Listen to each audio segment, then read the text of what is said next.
Approaches leading into Christmas, rescue volunteers are planning to speed up their retrieval operations at shaft number 11 today.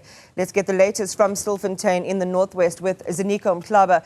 Ziniko, I want to start us off though with the plight of the miners caught up in all of this. We saw on Tuesday South African authorities handing over 27 children to their counterparts in Mozambique, who are expected to reunify them with their parents.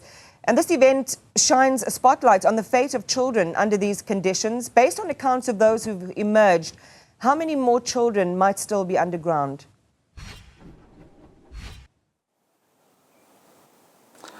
Well, good morning, Emmanuel. That indeed, raised some concerns from the Department of Social Development. You remember that initially when Operation Vala Umgodi here in Stilfontein started in August, especially with the intensifying of these operations here in Stilfontein, Orkney, Klerksdorp, but also to some extent Potchefstroom. It was mostly, focusing on law enforcement, ensuring that these open shafts are closed. But, as we saw, many illegal miners are resurfacing at different shafts here in these districts I've mentioned. That's where now the issue of the need of bringing in social welfare to these operations so that those miners who get arrested after resurfacing from shaft Margaret but also shaft 10, 11 so that they can be processed accordingly. And some of those illegal miners, we would meet them actually just after resurfacing and engage with them. We'll need to really verify their age before we even do interviews with them. So that's how and when social development got involved. And of course, law enforcement had that challenge of identifying these children, especially when it comes to verifying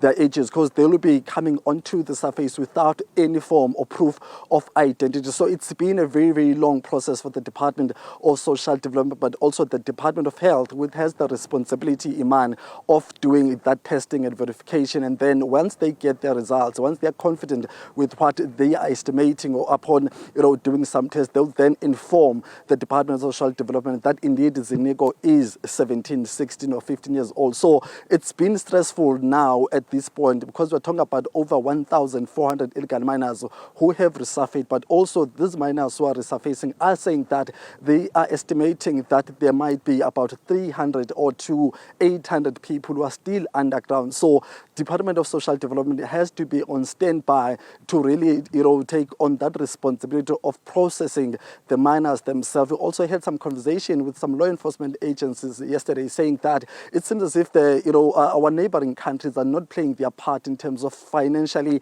assisting the Department of Social Development in terms of ensuring that these miners where are kept, they do have access to food and other basic necessities, but also saying that specifically the Department, the Council of the Mozambican authorities here, they had some engagements with them, but eventually they dragged in terms of doing their own process to come and assist the Department of Social Development, especially with food. And then the South African government had to then take over that responsibility. Hence, we saw those 27 children being handed over to the Mozambican counterparts not so long ago. So today, Iman, it seems as if volunteers are very committed in terms of ensuring that they push as much as they can with the rescue operations. And we saw them not so long ago being brought in a truck. And in the past few days or weeks, we've seen them being brought in through a bakkie, but today we saw them being brought in by a bakkie, which signals that important issue of trying to move as fast as they can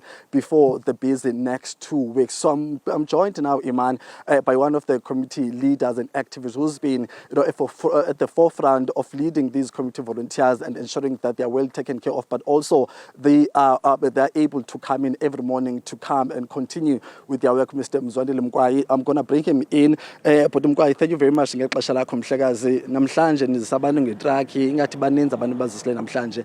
Kubaleke njani bana nikhawulezisa umsebenzi wenu namhlanje? Niplans zenu zokuqinisekisa into kubana nizama batsala abantu abaninzi ngokukhawuleza. Ibaleke kanganondo le ngoku.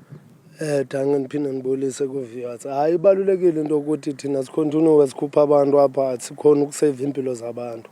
Ngoba ngoku nathi masingahlala nje ezilokishini aba bantu bokugqibela sebetshabalala khona apha. So mosibona sihamba ngeetruck kanje abantu beeteksi basingalile, abantu bevene zabo basingalile, sicela lo tata wale truck namhlanje ukuthi asizise sikhona at least sizoyenza. noba sisokola nje kunzima nangoku akusaphekwa nokuphekwa pha imali ziphelile. Okay siyavuya imakhuwa yiwo kakhulu enofaka isandla ukuthi yenza make sure ukuthi abantu bayaphekelwa mabephuma apha. And ngoku naba bantu bayakhala ngoDisemba banabantwana banabazali abanye bayazihlalela bayayidinga into epokothweni ngoku no government bengathi angangenelela afake isandla abone ukuthi le nkqubo esiyiqhubayo inhle isindisa abantu naye afakelela isandla ukuthi naba bantu aba bazileyo nabo bathole into ezitafileni. Ukuthi zibaleke kangakanani eziveki ezimbini because kule veki zayo saba neChristmas kule veki ngaphalizayo saba neNew Year zibaleke kangakanani eziveki eqinisekiseni into yokubana ababantu bapha abaphazamiseki but njengotshilo into yokubana nabantu abasebenzayo bayalifuna ixesha nefamily zabo so niza kuqinisekisa kanjani uba niyakwazi bakhuthaza abafana benza lo msebenzi kodwa ani-neglect lo msebenzi obalulekileyo ufuneka ukhutshwa abantu kwezi veki ezimbini? Kwezi veki ezimbini asizuneglect umsebenzi ukuthi kukhutshwa abantu nabo bayayazi iChristmas iyeza iphinde idlule kodwa ngoku into ebalulekileyo kukubeka impilo yomuntu phambili. Yazi masingahlala sithi daka asiyazi undonakelo ngaba ngakanani. So singabacela thina ukuthi okay ngeChristmas lilanga lefamily ngakuhlale nangeNew Year nge31 kodwa siphinde sicele la amanye amalanga ukuthi bamane besiza bazokhona ukusave impilo zabantu ngoba ungatya wena elokishini pha usele elokishini kodwa umuntu omnye umuntu ezantsi pha yena uyabhubha. Uyayibona so into ezinjalo hayi sike sizivimba ubumnandi kanye sibeke impilo zabantu phambili. Ndiyabulela Mhlekazi wami. Thank you, Tata. Iman, that's Mr. Mzwandile there, just giving us some insights in terms of how they are gearing up for the next 2 weeks. Key things he just made mention of is the fact that, well, the people who used to assist them with transportation, especially minibus taxis, but also those bakkies I mentioned earlier on, are no longer available now, are no longer willing to assist them with bringing those volunteers to the site, as we are seeing them today being brought in by a truck which is able to carry some more numbers of those volunteers who are coming through. Says we see that truck there on your visuals. That's what was used, but they are still just under the trees waiting for the authorities to do the data processing, which is registering their name before they are able to move towards the site. But also they are saying that, well, as much as Iman, they understand that Christmas Day is a family day, but also that New Year's Day are very important, intimate family days for each and every one of these young men who are here. They are willing to give them that space, but they will be continuing throughout the other days to ensure that those people are still underground, do not lose their lives, but also saying that they will try to really make them understand the importance of sacrificing their own time to come through. As much as it is a festive season, busy 2 weeks, but they'll try to communicate with these gentlemen so that they are able to come through on daily basis except those 2 days. So that's where we are this morning. We'll then see if maybe in terms of the actual operations they will be able to rescue more than 2 or 3 individuals today. So that's the situation from where we stand at this point, Iman. All right, Ziniko Mhlaba, we will come back to you a little bit later on in the day as the story develops as well.